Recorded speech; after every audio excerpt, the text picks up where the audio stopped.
시편 101편 1절부터 8절입니다. 내가 인자와 정의를 노래하겠나이다.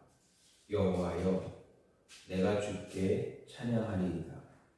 내가 완전한 길을 주목하오리니 주께서 어느 때나 내게 임하시겠나이까.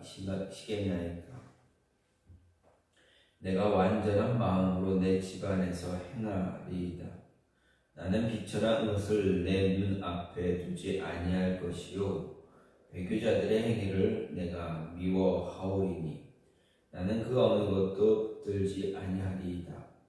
사악한 마음이 내게서 떠날 것이니 악한 일을 내가 알지 아니하리로다. 자기의 이웃을 은근히 헐뜯는 자를 내가 멸할 것이요 눈이 높고 마음이 교만한 자를 내가 용납하지 아니하리로다. 내 눈이 이 땅에 충성된 자를 살펴 나와 함께 살게 하리니 완전한 길에 행하는 자가 나를 따르리로다.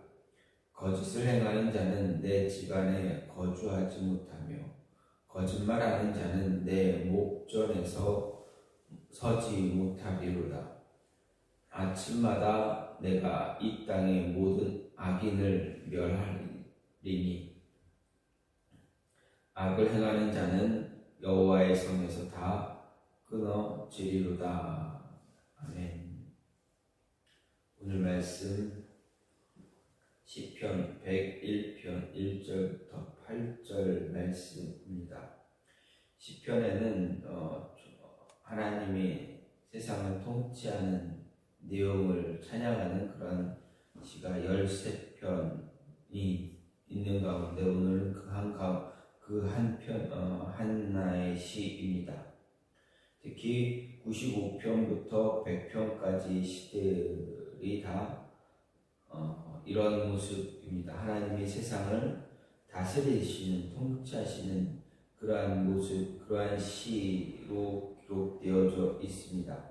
95편부터 100편까지의 이 시는 모두 하나님이 주권적으로 세상을 다스리시는, 통치하신다라는 주제를 가지고 있다면 오늘 말씀 101편 말씀은 하나님의 통치, 세상을 다스리는 하나님을 대신한 인간 왕의 통치를 이야기하고 있습니다. 즉 하나님을 대신하는 그 통치자의 자세가 어때야 되는가를 이야기합니다. 그렇습니다. 오늘 말씀은 다윗이 자신의 통치 이념을 밝히는 일종의 제왕시와 같은 그러한 성격을 가진 시입니다. 그럼에도 오늘 말씀이 하나님이 세상을 다스리는 시로 분류되는 것은 다윗이 하나님의 통치의 대리자일 뿐만 아니라 그가 자신의 통치 원리를 하나님의 통치 원리인 인자와 공의에 두겠다 밝히고 있기 때문에 그렇습니다. 이런 오늘 말씀은 그 내용에 비추어 보면 아마도 다윗의 통치 초기에 쓰인 그러한 시다라고 볼 수가 있습니다. 그래서 오늘 말씀은 시인은 오늘 먼저 본 말씀을 이야기할 때 1절, 2절에서 하나님과 하나님의 통치 원리인 인자와 공의를 찬양하는 것으로 이 시를 101편을 시작하면서 하나님의 통치 대리자로서 완전한 길에 행할 것이다 라는 것을 이야기하며 하나님이 자기에게 임재해 주기를 간구하는 그러한 내용입니다. 특별히 여기서 시인이 하나님의 통치 원리인 인자와 공의를 찬양한 것은 자신의 통치 원리를 바로 이런 하나님의 통치 원리에 둘 것이다, 밝힌 것이다 하겠습니다. 즉 다윗은 하나님의 대리자로서, 하나님을 대신하는 대리자로서 하나님께서 세상을 다스리는 그 원리를 자신의 통치 원리로 삼을 것이다 이야기한 것입니다. 이어서 3절부터 8절에서는 하나님의 대리자로서 완전한 길로 행하기 위한 구체적인 실천 방안을 제시합니다. 즉 악과 악인을 멀리하고 자신을 도와 신정 왕궁을 이끌어갈 관리를 선발함에 있어서 험담하거나 교만하거나 거짓을 일삼는 자들을 철저하게 배제하고 충성되고 의로운 자들을 등용하겠다라고 밝히고 있습니다. 인본주의적인 세상을 나라를 다스렸던 사울에 이어서 이제 사람의 인본주의가 아닌 하나님의 뜻대로 다스리는 신본주의적 정통성을 지닌 이스라엘의 왕으로 즉위한 다윗이 하나님의 대리자로서 이스라엘의 하나님의 뜻을 통치를 올바르게 구현하기 위해서 자신이 하나님 앞에 거룩하고 완전한 자여야 했다라는 것뿐만 아니라 자신과 함께 나라를 다스릴 관리들 역시도 하나님 앞에서 충성되고 거룩한 성품의 소유자들이어야 했다라는 것을 이야기하고 있습니다. 이렇게 다윗은 자신이 먼저 하나님 앞에 완전한 길로 행할 것임을 다짐하면서 이를 위해서 하나님이 자신과 함께 해주시기를 소망하고 또 나아가 자신과 함께할 관리들 또한 충성되고 완전한 길로 행하려는 자들을 선발하겠다 이야기하고 있습니다. 이런 모습을 통해서 오늘 말씀을 볼 때 이 땅에서의 참 지도자의 모습이 어떠해야 하는가를 이야기하고 있고 그런 모습을 보면서 오늘 말씀을 보며 생각할 수 있는 것은 먼저 하나님은 먼저 성도는 모든 사람을 하나님의 성품인 인자와 공의로 대할 수 있어야 한다라는 이야기입니다. 1절 말씀을 보면 다윗은 내가 인자와 공의를 찬송하겠습니다 라고 노래하고 있습니다. 여기서 찬송한다라는 이 말은 그대로 노래한다라는 그런 의미의 표현입니다. 이것은 다른 말로 자랑하고 드러내고 싶다라는 의지의 표현이다 할 수 있습니다. 즉 이것은 단지 입술로만 하나님의 인자와 공의를 찬양하겠다라는 것이 아니라 삶으로 하나님의 인자와 공의를 구현하고 사람들에게 실제적으로 전하겠다라는 의미의 말입니다. 즉 다윗은 하나님의 인자와 공의를 담고 싶고 배우고 싶고 또 실천하고 싶다라는 그러한 마음으로 이 찬양을 드리고 있다라는 것입니다. 그래서 당시 왕이었던 다윗은 오늘 말씀의 고백과 같이 하나님의 통치 원리를 실제 자신과 자신의 뒤를 이을 왕들의 통치 원리로 세우고 있습니다. 그리고 자신은 솔선수범해서 이것을 실천에 옮겼습니다. 이처럼 다윗의 노래를 통해서 오늘 우리가 깨달을 수 있어야 하는 것 생각해보면 그것은 그리스도인으로서 우리가 사람들을 인자와 공의의 원리로 대할 수 있어야 한다라는 것입니다. 하나님께서 우리에게 대해 주셨듯이 우리 역시 사람들을 그렇게 대할 수 있어야 합니다. 하지만 일반적인 되게 많은 사람들은 그렇게 하지 못하는 것을 못한다라고 할 수 있습니다.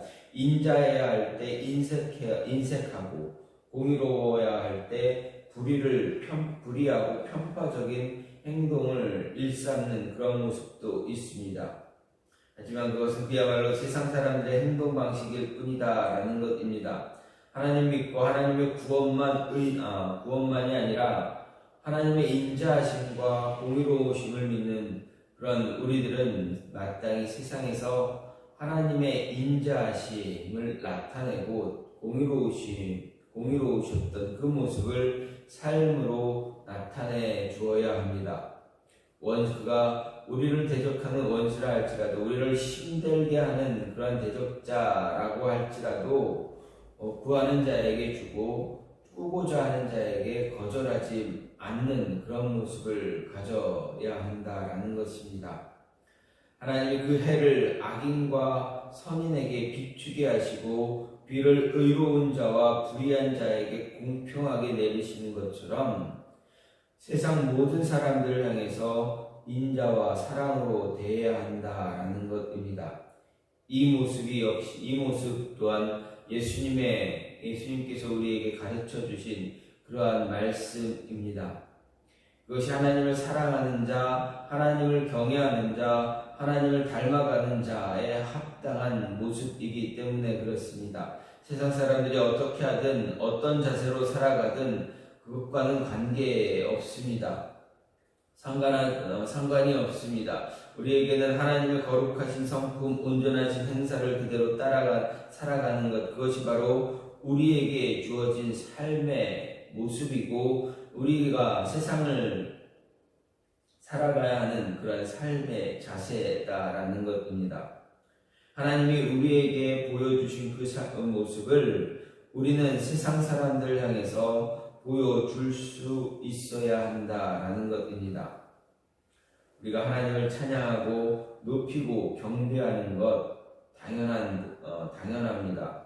물론 우리는 공동체적인 예배를 통해서 하나님을 찬양하고 높이게 됩니다. 하지만 하나님은 우리가 그 일을 행하기 이전에 하나님의 인자와 공의를 행하기를 기대하신다라는 것입니다. 우리가 하나님 앞에 하나님께 나와 찬양하고 예배하는 것 하나님 분명 좋아하시고 기뻐하십니다. 하지만 하나님께 나와 예배하며 찬양하기 이전에 우리는 세상을 향해서 하나님의 통치 원리인 인자와 공의를 실천하고 행하는 그 모습을 먼저 갖고 그리고 나와 하나님 앞에서 예배하는 그 모습을 가져야 한다라는 것입니다. 분명 예수님께서는 우리에게 말씀하셨습니다. 너희가 먼저 하나님께 나와 예배하기 이전에 너희가 가서 너희 안에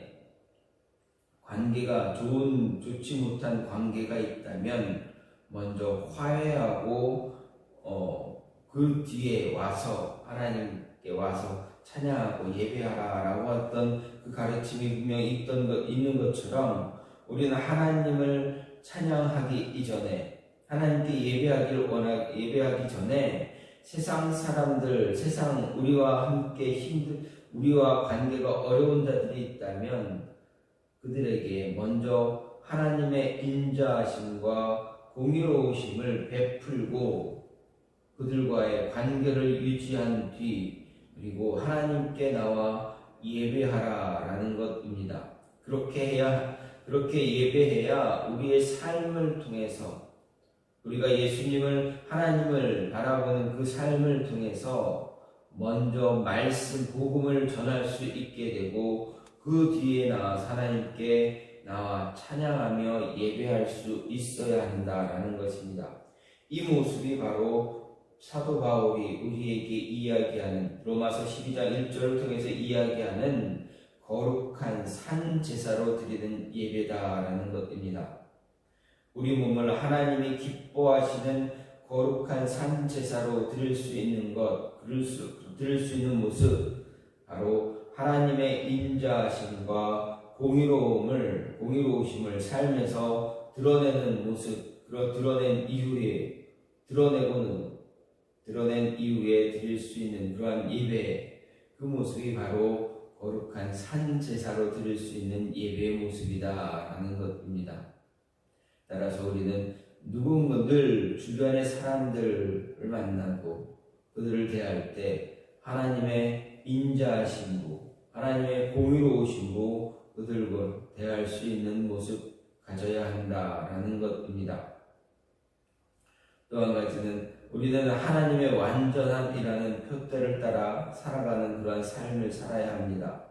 2절 말씀을 보면 내가 완전한 길에 주의하오리니 주께서 언제나 내게 임하시나이까 내가 완전한 마음으로 내 집안에서 행하리이다 라고 기록하고 있습니다. 여기서 우리는 완전한이라는 표현에 주목할 필요가 있습니다. 다른 번역본인 킹 제임스 버전을 보게 되면 이 말을 완벽한이라는 단어로 번역하고 있습니다. 다른 번역본 또 다른 번역본들은 이 완전한이라는 말을 흠없는 이런 모습으로 이런 말로 번역하고 있는 것을 볼 수가 있습니다. 따라서 내가 완전한 길에 주의하겠다라는 말은 흠이 없는 완벽한 삶을 살겠다라는 다짐이다라고 할 수가 있습니다. 다윗의 이러한 다짐은 곧 우리의 다짐이 되어져야 합니다. 우리는 다른 사람의 비난을 받지 않도록 다짐하고 행동하고 완벽한 모습 보여줄 수 있어야 합니다. 이것은 우리 예수님께서 가르치신 것처럼 마태복음 5장 48절 말씀처럼 그러므로 하늘에 계신 너희 아버지의 온전하심과 같이 너희도 온전하라라는 이 가르침과 같다라는 것입니다. 이것은 무리하거나 부당한 요구가 아니다라고 할 수 있습니다. 왜냐하면 바로 예수님께서 하늘에 계신 온전하신 하나님을 너희 아버지라고 부르시기 때문에 그렇습니다. 아들이 아버지를 닮아가는 것, 아버지의 장점과 좋은 점 본받는 것 당연한 것입니다. 자연스러운 것입니다. 따라서 우리의 삶이 온전하고 완전하고 흠이 없는 완벽한 삶을 살아가기 위해서 노력하는 그런 삶을 추구해야 하는 것 당연하다라는 것입니다. 완전한 하나님의 자녀인 우리 역시 실수와 잘못을 범할 수 있지만 항상 부족하다 고백할 수 있지만 그렇다고 해서 그것이 우리의 삶의 전부가 되어질 수는 없습니다. 그런 모습이 있을지라도 완전한 모습, 실수가 없고 잘못을 범하지 않는 모습, 부족한 모습이 없는 그 모습을 가질 수 있는 그런 모습 가져야만 합니다. 그런 모습으로 그런 삶의 목표를 우리가 가지고 포기하는 그런 모습 갖지 말아야 합니다. 우리가 나아가야 할 바 온전함의 표대를 잃어버리지 않는 것입니다. 7.8개의 의지로 넘어지더라도 일어서고 연약해질 때마다 우리를 부르시고 인도하신 하나님을 향해서 힘과 용기를 내면서 우리에게 부족했던 우리가 갖고 있는 부족함들을 채워나감으로 인해서 하나님의 완전함이라는 표대를 따라 살아갈 수 있어야 한다. 그것을 목표로 살아갈 수 있는 그런 모습 가질 수 있어야 한다라는 것입니다.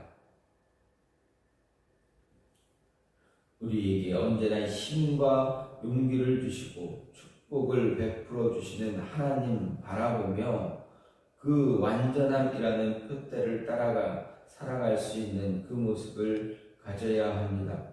그러한 삶 자체가 바로 하나님을 영화롭게 하는 삶이고 우리의 아버지인 하나님의 온전함을 이루어가는 것이다 할 수 있습니다.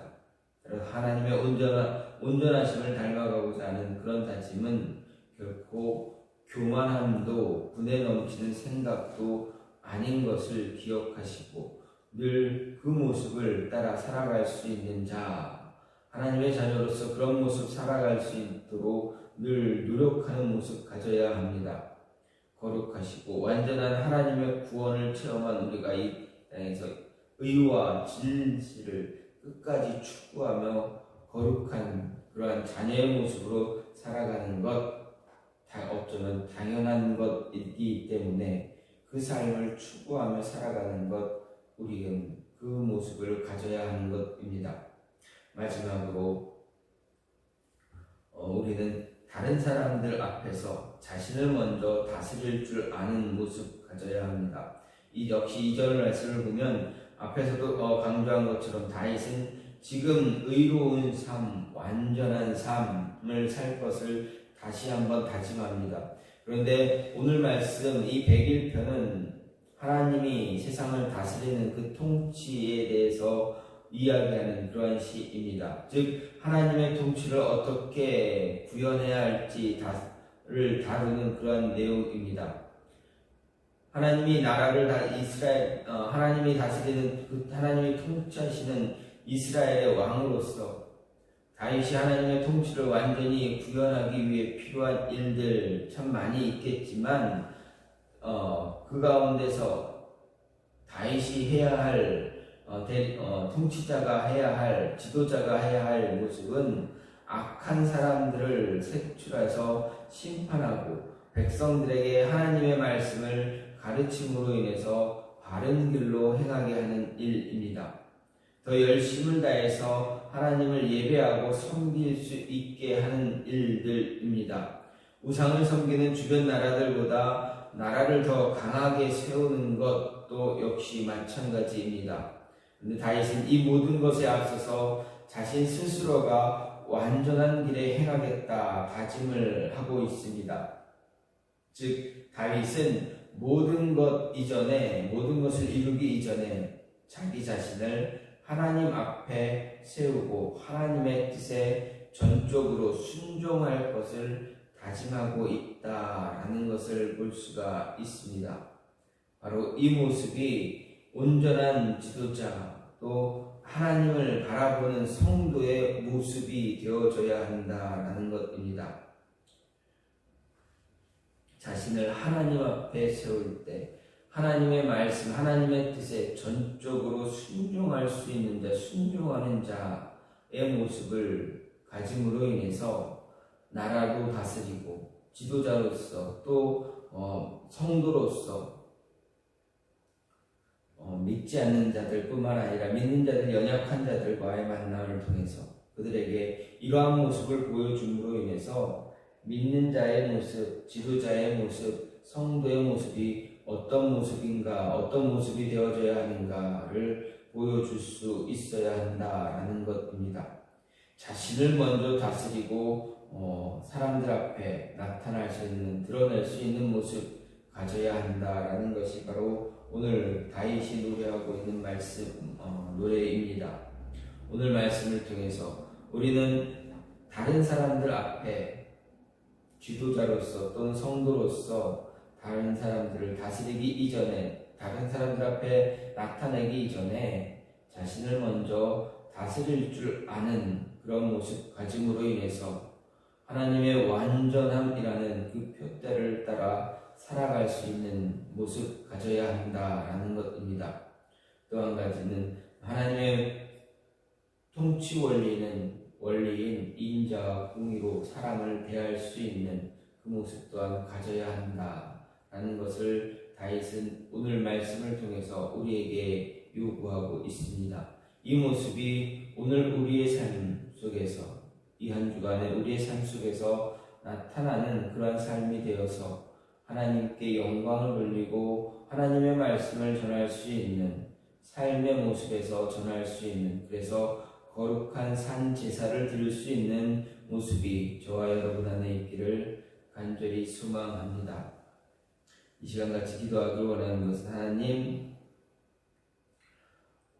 우리의 삶